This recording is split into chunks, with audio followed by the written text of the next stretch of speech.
That's right, guys, it's that time again, the time where I embarrass myself for your entertainment. Welcome back to the GT Rig, and that, of course, means one thing, that I'm going to be driving for you today. This time, I'm driving one of the cars that's going to be used in the Nations Cup World Finals, which will be on the 5th of December. This time, it is the F1500T, a car loosely based on a late 80s Formula One car, loosely. We're at the Monza circuit as well, a circuit that you should all know by now if you're a racing fan. But with one small difference, there is actually no first chicane, so we get up to some crazy speeds before going through Curva Grande. But anyway, let's take you around and talk about the car, talk about the track as well, of course. And you might notice, first of all, wheel spin. This thing has no traction control, so I'm trying my best to honour that and not make a fool out of myself in the heavy acceleration zone. So we're coming around the last corner, this is the parabolica.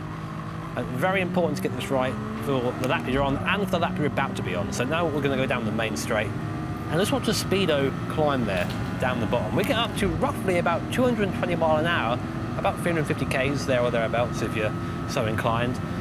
So as you can imagine, getting the entry to the Curva Grande right is very important, even though you have the downforce to do it. Very, very small, almost fingertip action there through Curva Grande. And then we try and spot our braking point. Let's try it about here.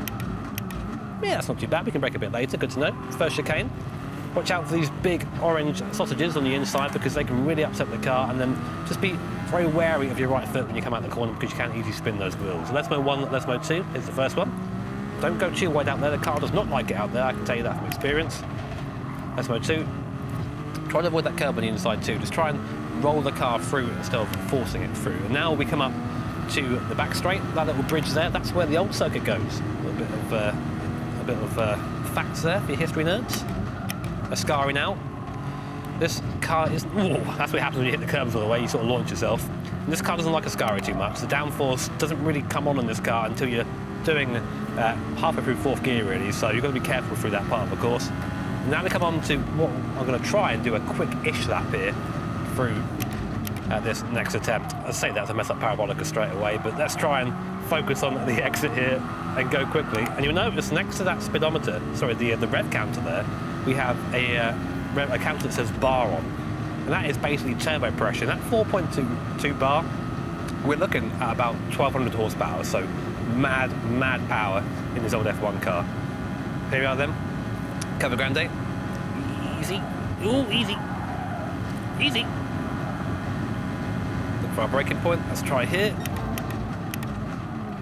Oh, we've stopped just about though. Don't use first gear here. You will spin the tyres. Let's move 1. Easy. We're going to hear that word a lot on this lap.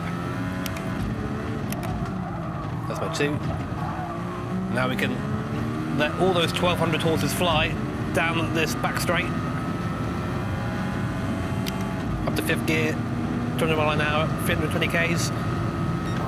Then Ascari. Easy. If I keep saying easy, it'll be fine.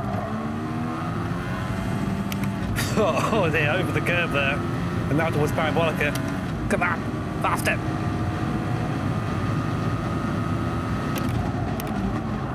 Plug her in.